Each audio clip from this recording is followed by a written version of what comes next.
We're good? Okay, we're good. So the road manager, Ed Sargent, for Maynard, right now, as we speak, Ed is the road manager for Joan Jett. The road manager has a lot of, I don't know who would want to be a road manager, but Ed was great, and he is one of the great road managers. You have to make sure the guys get paid. You have to make sure that when you show up to the gig, everything is ready. The sound is ready. The people who are expecting you are ready. There's a crew to load in. There's a crew to load out. The hotels, you can call the day before and say, we're going to be there at 4 o'clock. Are you ready? And they'll say yes. And then you show up, and whoever it was you talked to yesterday isn't the person you talked to today. And I can't tell you how many times we showed up at a hotel and they had no idea we were coming. And Ed had to wrestle with these people, and we just traveled like 12 hours, and we need to check in. The road manager gig is really, really tricky. And Ed was great at it. And Maynard loved Ed. I mean, Ed really made Maynard's time on the road as comfortable as it could possibly be because of the way he did it. Anyway, Ed's great. Anyone who knows Ed, anyone who was on the road with Ed, I was on the road when Ed first got on, but then he stayed. Ed was on for, I think, like 2 decades maybe. Everybody loved him. Ed's great. So, but there's a lot to do. And one of the things that the road manager needs to do is you have these call-ahead interviews. So let's say we're playing New York, and in 2 or 3 weeks we're going to be in Cincinnati. Well, while you're in New York, that's when you might have an interview in Cincinnati with someone 2 weeks out front, maybe 3, where you'll do an interview on the phone to a radio station, and what they will do is they'll get that interview and they'll run it a couple times to build up, attendance and advertise for what's coming up. So there were a lot of times where Maynard had to do an interview over the phone for a gig that was like maybe most likely 2 weeks ahead. Okay, so that was a typical thing. So, and all of us all you had to do was play with me.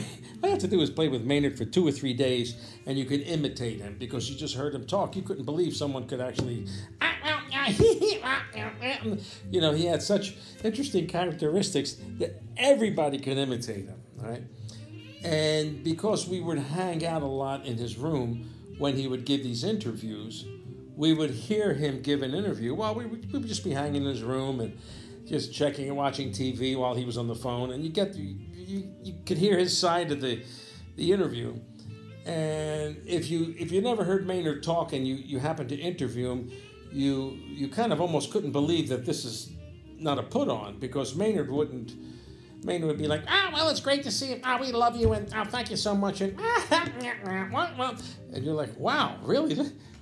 This is a heck of a dynamic when you listen to the way Maynard would talk. But those of us who were in the room, we heard him do this interview thing over the phone 1,000,000 times. So we kind of knew what he said, and with his energy and his bravado when he talked, he would, I don't want to say take over the interview, but his energy was so telegraphed that nothing else could get in. Right? It's kind of tricky to. He was pleasant. He was a great interview, and if you had to interview him, he just sat back and you let him do his thing, right?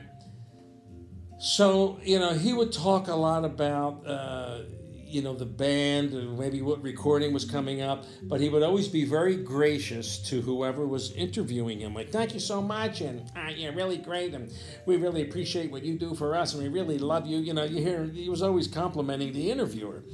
Even though you didn't hear the other side half the time, you only heard Maynard talking on the phone, you got the gist of it. So, and he would also talk, sometimes they would ask him about his beliefs.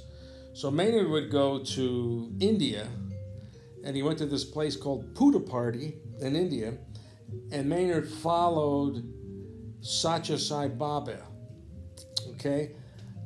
And in interviews, he would come up with this information so quick, and it would roll off his tongue so fast that you could just imagine someone on the other side who didn't know what Puja Party was or Satya Sai Baba, because Maynard would say, yes, I go to Puja Party every year, and I'm a devotee of Sri Satya Sai Baba, and then he would just keep going, and the person the person who was interviewing him would be like, but Maynard was so quick, he was already on to the other thing. So you could, he would just come out with not his routine, but his, what he wanted to say so quickly and so forcefully, but he was always so gracious. All right, so anyway, that's how he would give interviews, how we would see him, or how we would hear him when we were in the room with him. So we were playing in Boston, and we were playing in Cambridge, and Danny Jordan and I were loading the equipment in, and it was before the gig, and I remember it was like a downstairs type place. We had to go down a few flights of stairs. We carried all the equipment, and Ed came by, and the thing is, Maynard's daughter was going to school up in Boston, and we went there, and Ed came by, and he said, "Oh my God, I forgot, Maynard has an interview with," I think it was someone in Cincinnati. I could be wrong, but maybe Ed will chime in when he hears this thing. And it says, "I forgot about it. Maynard went out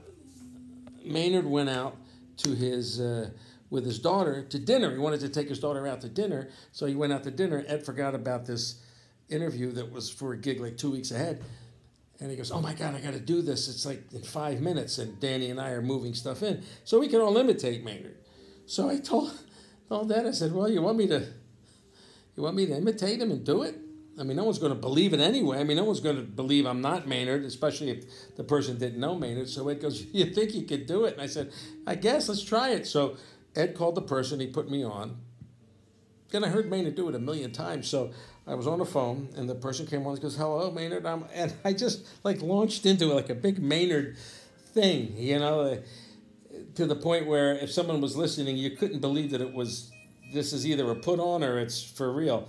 So the person was like, "Hello, Maynard." You know what? Thank you so much. We really love you for what you're doing. Like, you compliment them right away, so now they like you, so they makes it harder to doubt it. And she goes, "Oh, hi, Maynard.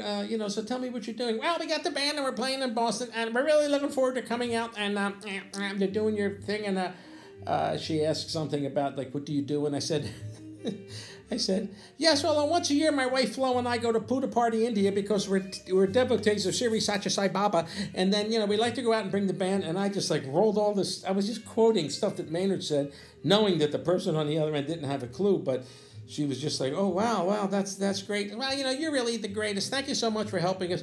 Anyway, the conversation went on for about, 6 minutes, 7 minutes, and at the very end, she goes, "Well, thank you very much, Maynard."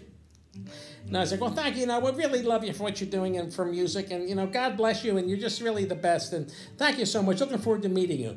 Boom, and I hung up, and Ed was right there. He goes, "How do you think you did?" I said, "I think we're okay. I think she likes Maynard." So I imitated Maynard doing his interview because he was off with his daughters, and it had to happen. So Ed told Maynard, thinking like, "Uh-oh," and Maynard was kind of like, "How did I come off?" And Ed said, "She came off great. You were great." And Maynard goes, "All right." You could tell he wasn't sure, and I wasn't sure. We were in a jam. So then later we're out at the actual gig that we interviewed for. So the girl who interviewed me, Maynard, came to the gig and wanted to thank Maynard for the interview. And it took us a minute to figure out who this girl was. And then she's talking to Maynard. Ed brought her to Maynard. And she's like, "Maynard, thank you so much for that interview. I love what you said." And Maynard's looking at her like, "Who's this?"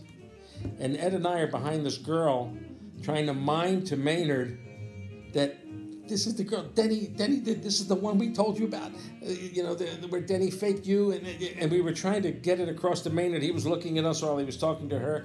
We were behind this girl. It looked like we were landing planes on an aircraft carrier. We were like, "Denny but she was so thankful to Maynard for the great interview he gave that then Maynard kind of got it. And then he went, "Well, thank you so much, and we really love you for what you're doing," like the same thing that he would say that we've all heard a million times. And, he gave her a hug. She gave him a hug, and then she left, and then Maynard looked at us, and he had his glasses on, and he pointed them down, and looked at us like this. He goes, and Ed's like, this is what we told you about, boss." He's like, "All right, well, it looked like I came off good." And we're like, "No, you came off great." But that was it. I imitated Maynard in an interview because he couldn't swing it, and it went off. It went off fine. So imitating Maynard, and I tell you what, almost anybody on the band could have done that once you hear him talk. But he would have that. I mean, how could you fake? How could somebody be faking an interview if you talk like, thank you so much. We're devotees of Sirius Side Baba, and we go to Puda Party once a year. Thank you, my wife and I go to Flint. We really love what you're doing. It's fantastic. The person on the other end is just getting assaulted by all this stuff. But anyway, that was it. And it was in Cambridge, in Boston, and imitated Maynard on an interview. They loved him.